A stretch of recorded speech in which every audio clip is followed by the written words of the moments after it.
Um, question was, unpopular rulers or governments in their overthrow were responsible for the formation of the majority of 20th century single-party states. To what extent do you agree with this assertion? First of all, during the 20th century, you have a lot of instability. For example, in Asia and Europe. For starters, basically the Russian government was controlled by the Tsar and the provisional government. And basically what we have there is a Tsar who is pretty power hungry and actually doesn't really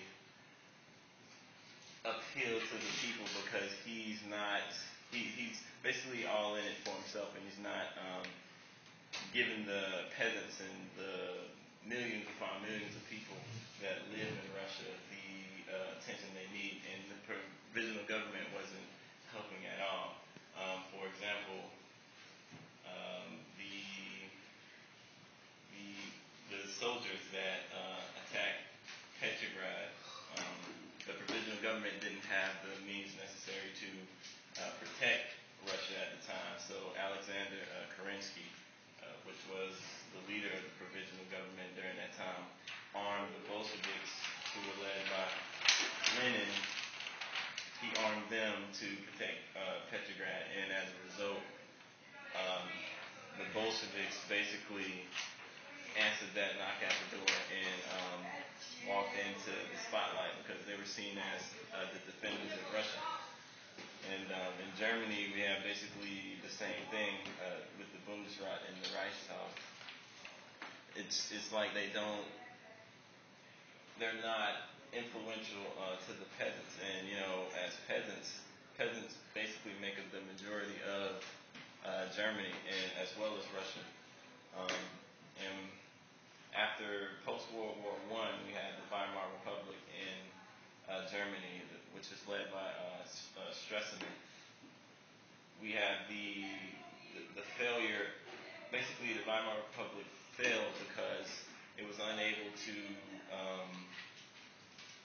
grasp the attention of the German people. Because after World War I, the German people didn't want to really have anything to do with the Allies, and Stresemann was very, very Allied associated.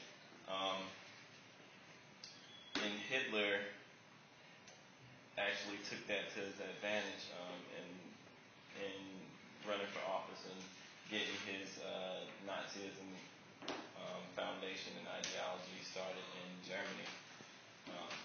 In China, Asia, in China you have the KMT, the Nationalist Party. Basically in China you have a nation that's tired of foreign involvement. After the Opium Wars, there was a lot of foreign involvement in China, and the government, well, actually the people in general, didn't want all this involvement from other countries. They were basically like the United States during the beginning of World War I and World War II, isolated from other countries. And in Spain, we have a transition from a monarchy to a pseudo-fascist single-party state. I say pseudo-fascism because it wasn't a complete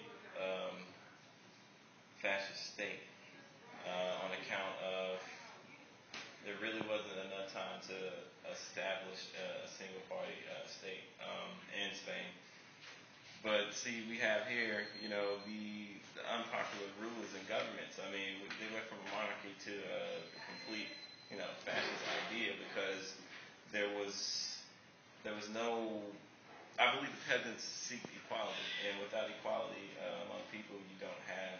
Well, without some equality among people, you don't have the stability to basically have a stable government. And without having a stable government, you won't have that.